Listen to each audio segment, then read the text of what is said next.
Madame, bonsoir, monsieur, bonsoir, et merci de nous retrouver dans le cadre de cette autre édition d'information, édition 20h du 4 juin 2013. Donc voici le sommaire. BEPC 2013, le temps de la composition, 230 000 candidats repartis dans 427 centres d'examen à travers le pays. Ces mesures depuis ce 4 juin 2013 aux épreuves de cet examen qui sanctionne la fin du premier cycle de l'enseignement secondaire général. Écho de l'examen, mais surtout sa portée dans ce journal. Développement de l'activité piscicole, le projet Identify s'évalue à Douala. Les acteurs africains venus des pays du bassin du Congo vont, dans le cadre de cette deuxième réunion de coordination, échanger avec des directeurs de laboratoires et chefs des services vétérinaires des pays bénéficiaires des conditions de travail des pêcheurs et éleveurs dont la production est largement inférieure à la demande croissante sur le marché et au sein de la population. Voilà pour le sommaire. Bienvenue au journal. Mesdames, Messieurs, merci encore de rester des nôtres. Merci de choisir de toujours vous informer par le biais de ce canal. Cela dit, le brevet d'études du premier cycle a donc entamé ce jour la phase écrite à travers le triangle national. Un diplôme qui n'ouvre pas toujours les portes du marché de l'emploi, comme ça a été le cas jusque-là au Cameroun et partout ailleurs sur l'ensemble du territoire national, dit-on avec Serge Tetka dans cette édition. 9 mois durant, l'on a arpenté les couloirs des lycées et collèges. Les élèves consciencieux se sont occupés à la préparation de l'examen. À présent, l'heure est à la concentration. Face à son épreuve, chacun met en pratique les cours et leçons assimilées tout au long de l'année. Le BEPC ordinaire prend ainsi le relais à la suite de la toute première version bilingue de cet examen lancé le 3 juin. À titre de rappel, le BEPC bilingue est en préparation depuis 2009. C'est donc en 2013 que le ministre Louis Bapès va signer les premiers parchemins de ce type. Sur le marché de l'emploi, le BEPC n'a plus la cote. Bien peu de concours officiels sont organisés au niveau de ce diplôme. Raison pour laquelle ces détenteurs, plusieurs centaines de milliers, à défaut de poursuivre le cursus scolaire, se lancent dans les petits métiers. En attendant d'y arriver, on cogite sous l'œil vigilant et attentif des membres du jury, avec à l'esprit de décrocher son BEPC à la fin du parcours. À Bertois, dans le chef-lieu de la région de l'Est, il faut dire que c'est 3 centres d'examen qui ont été retenus pour abriter les candidats qui postulent à cet examen. Il s'agit des lycées de Tigaza, du lycée bilingue de Mokolo, le lycée bilingue de Bertois, également celui de Mokolo. Ernest Ateba et Roméo Otignan nous donnent le compte rendu, ici compté par Zoubel Mbon Apollinaire. Les déventures des établissements retenus pour servir des cadres à cet examen du premier cycle de l'enseignement secondaire étaient bondés de monde dès les premières heures de la journée. Candidats et responsables d'établissements se concertent pour éviter les désagréments des dernières minutes. Ils sont toujours des bébés. Il y en a qui oublient leur cahier d'entrée scolaire, il y en a qui oublient leur récépissé. Je suis là pour gérer tous ces problèmes. En parlant justement de ce cas précis, c'est l'élève lui-même qui a ôté la photo de sa carte scolaire. Quand on faisait le sport, il n'y avait pas de photo pour mettre sur nos affiches. Maintenant, j'ai enlevé la photo qui était dans ma carte et mettre là-bas pour que je fasse le sport. Dans les salles, tout est mis à contribution pour permettre un déroulement harmonieux de la composition malgré des cas de retard et des absences enregistrées. 15 absents au total sur 576 candidats pour le sous-centre. Jusque-là, nous n'enregistrons encore aucune irrégularité. Du moins, les cas de fraude et tout ça, nous n'avons rien constaté encore pour le moment. Au sortir de ces différends du premier jour, les candidats ne tardent pas de livrer leurs premières impressions. La première épreuve était plutôt abordable. On peut dire que cette année-ci, le BEPC s'annonce plutôt bien. D'autres, par contre, ont espoir en Dieu et pensent qu'après avoir cherché cet examen pendant 3 années consécutives, c'est l'ultime moment de s'abandonner dans les bras du Tout-Puissant dans l'espoir que cette année sera une année de chance et de réussite pour essuyer la honte des années précédentes. Examen officiel encore, le BTS, le brevet de technicien supérieur, est lui aussi en salle. Cet examen de l'enseignement supérieur se veut pratique et offre des opportunités d'emploi. Mais est-on toujours à retrouver ces candidats compétitifs ou encore quelle est la portée de ce BTS aujourd'hui? Serge Tetka, esquisse de réponse. Le 17 janvier dernier, le ministère de l'Enseignement supérieur, à travers la Direction du développement de l'enseignement supérieur, programmait la session 2013 de l'examen BTS. Depuis ce matin, 5 centres disséminés à travers la République sont au cœur de toutes les attentions, notamment à Banjul, Ngaoundéré, Garoua, Yaoundé et Douala. Au centre d'examen basé à ESG, les candidats sont à l'œuvre dans l'unique objectif de décrocher le BTS. 2 ans après le baccalauréat, l'étudiant au terme d'une formation diplômante apparaît être compétitif sur le marché de l'emploi. Ce dernier se voit également à la porte de l'auto-emploi où il va évoluer en clientèle privée. Jacques Famdongo, le chancelier des ordres académiques, parle sans cesse de la professionnalisation de l'enseignement au Cameroun. Ainsi, dans les amphis des grandes écoles, l'on s'emploie à outiller les jeunes, ceci dans la ferme intention de donner une valeur marchande au brevet des techniciens supérieurs BTS. La crise de l'emploi qui sévit au pays de Paul Biya n'épargne pas les détenteurs de ce diplôme qui se comptent par milliers. Chaque année, ils viennent grossir les rangs des chômeurs en quête d'emploi. Quoi qu'il en soit, le BTS, toutes catégories confondues, reste et demeure très couru malgré les opportunités d'insertion dans le tissu social qui se font de plus en plus rares. Développement de l'activité piscicole, c'était l'un des titres à l'ouverture de cette édition des formations avec le projet Identify qui s'évalue à Douala. Les acteurs africains venus des pays du bassin du Congo vont dans le cadre de cette deuxième réunion de coordination échanger avec les directeurs des laboratoires et chefs des services vétérinaires des pays bénéficiaires des conditions de travail des pêcheurs et des éleveurs dont la production est largement inférieure à la demande sans cesse croissante sur le marché et surtout au sein de la population, ceci au vu de leur outil de production. Reportage Eric Tiché, Josué Ngongan. Durant 2 jours, les participants venus de la RDC, de la RCA, du Congo et du Cameroun vont évaluer le niveau d'exécution des activités mises en œuvre par la FAO d'une part, les pays bénéficiaires à travers les protocoles d'accord d'autre part, discuter de la stratégie d'implémentation adoptée, des contraintes rencontrées et s'accorder sur les solutions. L'objectif de cette réunion est de faire le bilan de ce qui a été fait durant cette année 4 sur 5 du projet et de se préparer pour l'année 5, donc discuter quelles sont les priorités pour l'année 5 et voir les désiderata des pays sur leurs propres priorités.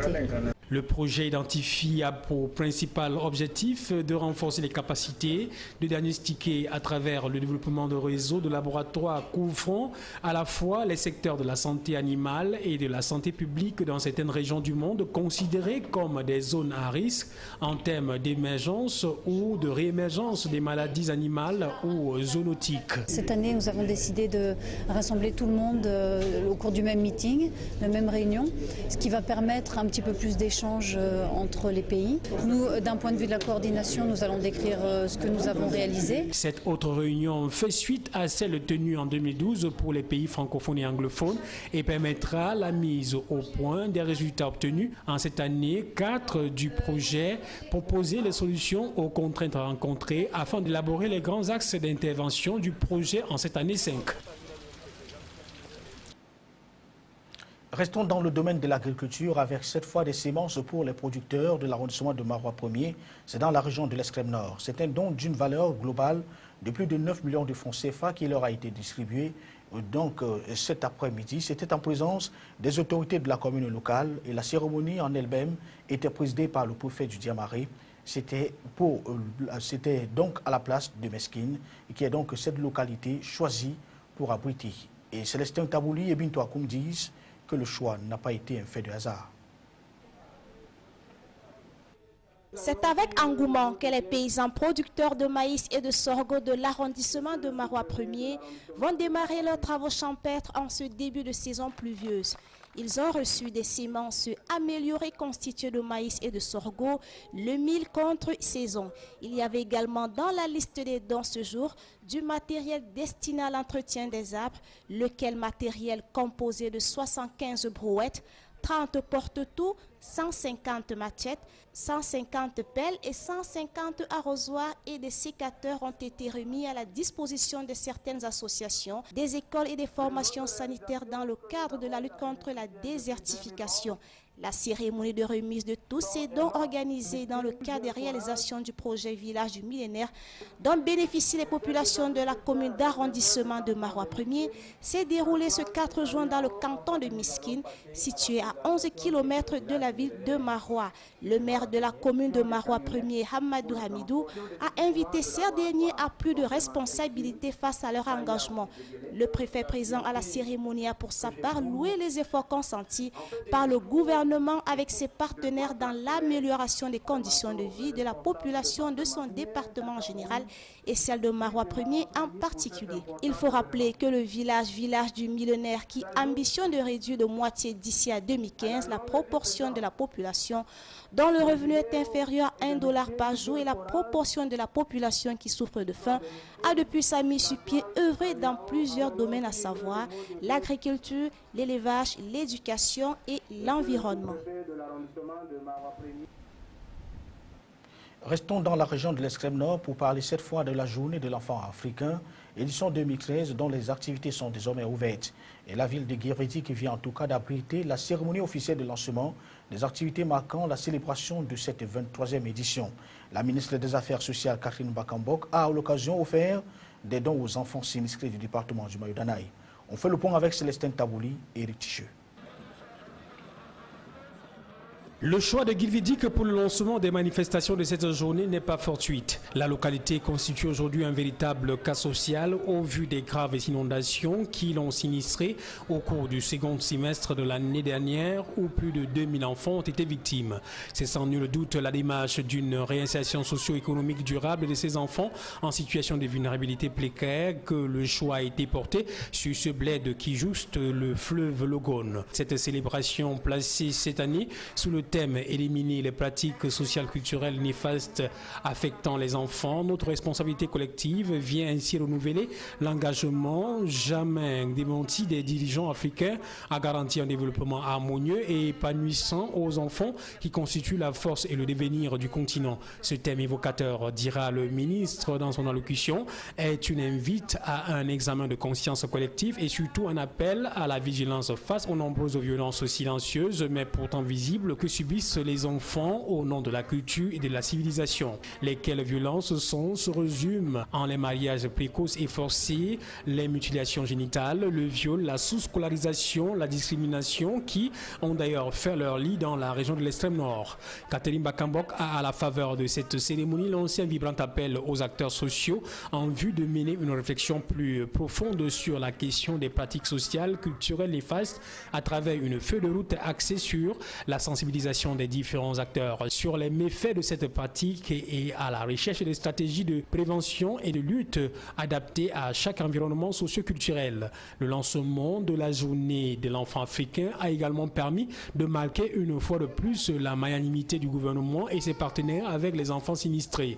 Une solidarité matérialisée par la remise de dons constitués des denrées alimentaires et de produits de première nécessité et de fournitures scolaires aux enfants sinistrés du département du Mayo-Danaï. Assainissement de la vue publique à présent, la coalition nationale de lutte contre la corruption poursuit sa mission de sensibilisation et d'évaluation dans le Nord.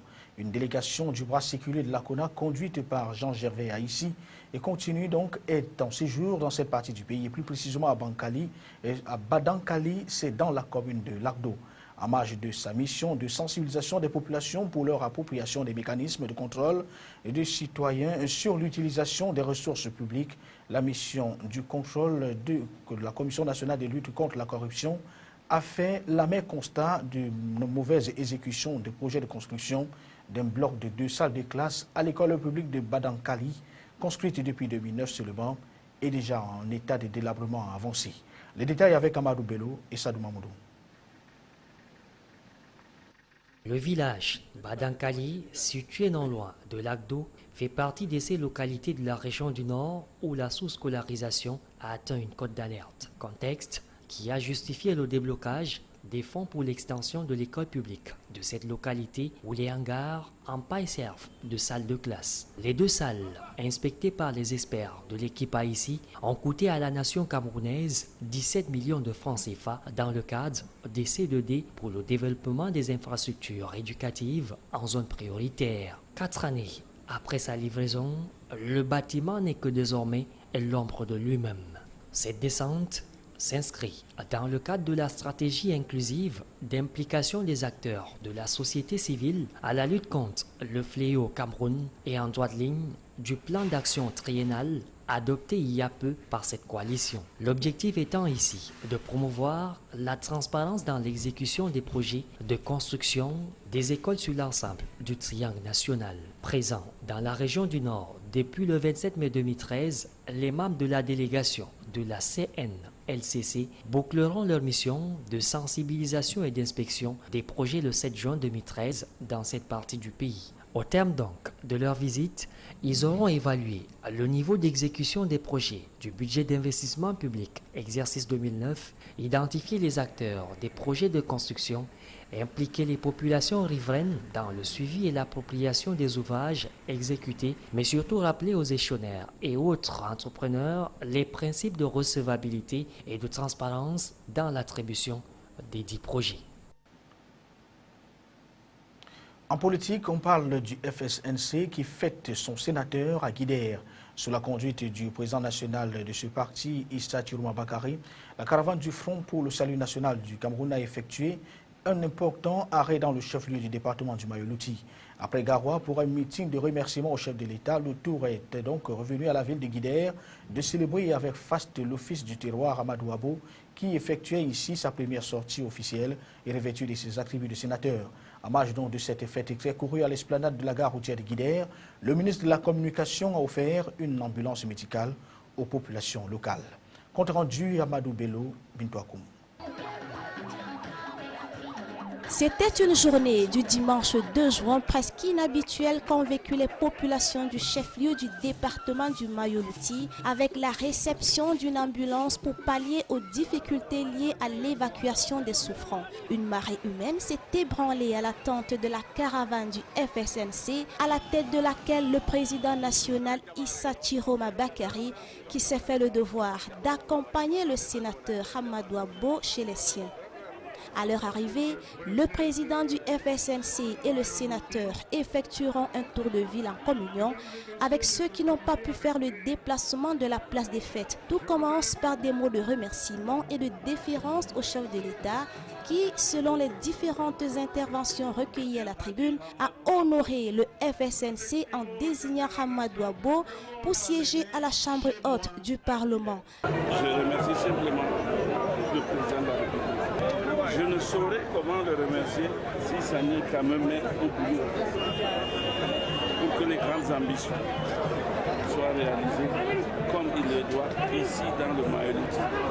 Par cette marque d'attention, les filles et fils du Mayoloti sont invités par Issa Tirouma Bakary à manifester leur joie et leur indéfectible soutien au président de la République. Au cours du meeting festif, le ministre de la Communication n'a pas manqué d'esquisser des pas de danse et pour clore la dite manifestation, il a demandé aux populations de Guidère de le soutenir dans son programme d'action favorable à leur plein épanouissement tout en lui accordant leur voix aux prochaines consultations électorales. Très bien, ça fait donc du bien d'esquisser par moment des pas de danse. Cela dit, un focus autour de la sécurité routière. Près de 20% de cas d'accidents dans la région du littoral sont dus à la qualité des pneus des véhicules. Ceux-ci sont la plupart du temps utilisés dans un état délabré aux grandes dames des usagers. En dépit donc des mesures gouvernementales, le secteur de la pneumatique reste un véritable serpent de mer au Cameroun. Divin Api et Benoît Dormont ont fait une petite incursion dans cet univers. Voici le reportage. Le pneu, élément primordial pour une stabilisation certaine d'un véhicule, s'ouvre sous plusieurs états. La bourse du Camerounais est basse, et on aimerait bien se rabattre aux pneus de seconde main. Du coup, les axes routiers de Douala sont inondés de roues désuètes, mais à quoi reconnaît-on celle-ci? Il y a un trait d'indicateur qu'on voit sur le pneu et qui indique l'usure. Maintenant, la profondeur. Pour savoir qu'un pneu est bon, vous pouvez prendre une pièce de monnaie, c'est pas que vous enfoncez. Et si vous vous rendez compte que la pièce peut entrer à environ 6, 7, voire 10 mm de l'indicateur, ça veut dire que le pneu est encore bon. Une réalité qui ne va pas sans désagrément. Quand il faut voir les causes de ces accidents, on se rend compte que la pneumatique y est pour environ 15 à 20%. Les potentiels utilisateurs ne le nient pas. On est conscient que ce n'est pas fiable, mais que faire quand on n'a pas les moyens de se procurer des pigeons neufs? Pour cela, le gouvernement camerounais prend des mesures conséquentes. Sous réserve des dispositions de l'article 12, 101, alinéa 2 du Code pénal, n'est-ce pas? La pénalité suivante est appliquée une amende de 3 600 francs, avec immobilisation du véhicule, voire même mise en fourrière lorsque c'est plusieurs roues qui sont constatées. Afin d'éviter des dégâts matériels, voire d'humains, les deux parties gagneraient à s'accorder sur le respect de la sécurité routière, surtout en cette rentrée de saison pluvieuse. Voilà qui interpelle donc les chauffeurs des différents véhicules qui circulent dans la capitale économique du Cameroun et partout ailleurs sur l'étendue du territoire national. À l'étranger, Turquie, la rue toujours mobilisée, le gouvernement vient quant à lui de présenter des excuses au procès non lieu réclamé par le parquet pour les policiers impliqués dans la mort de 2 adolescents en 2005. Et puis encore, le Fonds de lutte nationale corse prêt à reprendre les armes pour une lutte armée selon un communiqué de l'organisation. L'AFP nous résume l'actualité internationale. Les manifestants toujours mobilisés en Turquie alors que le gouvernement tente d'enrayer le mouvement en présentant notamment des excuses. Le bras de fer entre la rue et le pouvoir s'est de son côté élargi avec l'entrée en grève progressive de différents syndicats. Non-lieu réclamé par le parquet pour les policiers impliqués dans l'affaire de la mort de 2 adolescents à Clichy-sous-Bois en 2005. La mort des 2 jeunes gens électrocutés dans un transformateur EDF après une course-poursuite avec la police avait provoqué des émeutes dans les banlieues françaises. Décision de la Cour d'appel de Rennes le 20 septembre. Le FLNC est prêt à reprendre les armes. Cette menace coïncide avec la visite dans l'île du ministre de l'Intérieur Emmanuel Valls. Le communiqué précise que cette prise de position est essentiellement due à la situation éminemment grave de la Corse. Le Front de Libération Nationale de la Corse a revendiqué des dizaines d'attentats l'année dernière. Bruxelles instaure une taxe provisoire sur le solaire chinois. L'Europe entend ainsi protéger son industrie photovoltaïque, dont la survie est menacée par les pratiques de dumping des industriels chinois. Environ 30 000 emplois sont en jeu. Un somptueux cube sombre posé face à la mer, le MUSEM enfin dévoilé. Après 4 ans de travaux, le Grand Musée national de la Méditerranée sera inauguré mardi par François Hollande. Le projet a été pensé comme un moyen de rapprocher les 2 rives de la Méditerranée. Les Marseillais devront attendre cependant vendredi, premier jour de l'ouverture au public, pour le visiter. BEPC 2013, le temps de la composition de 130 000 candidats repartis dans 427 centres d'examen à travers le pays. Ces mesures depuis ce 4 juin aux épreuves de cet examen qui sanctionne la fin du premier cycle de l'enseignement secondaire général. Vous avez eu les échos, mais surtout la portée de cet examen dans ce journal. Développement de l'activité piscicole, le projet Identify s'évalue à Douala. Les acteurs africains venus des pays du bassin du Congo vont, dans le cadre de cette 2e réunion de coordination, échanger avec les directeurs des laboratoires et chefs des services vétérinaires des pays bénéficiaires des conditions de travail des pêcheurs et éleveurs, dont la production est largement inférieure à la demande, sans cesse croissante du marché et même au sein de la population, ceci au regard de leur outil de production. Madame, Monsieur, c'était l'information. Elle est en continu sur Camus 24. Au nom de toute la réalisation et du service technique, nous souhaitons de passer des bons moments en compagnie de nos programmes qui se poursuivent. Bonsoir.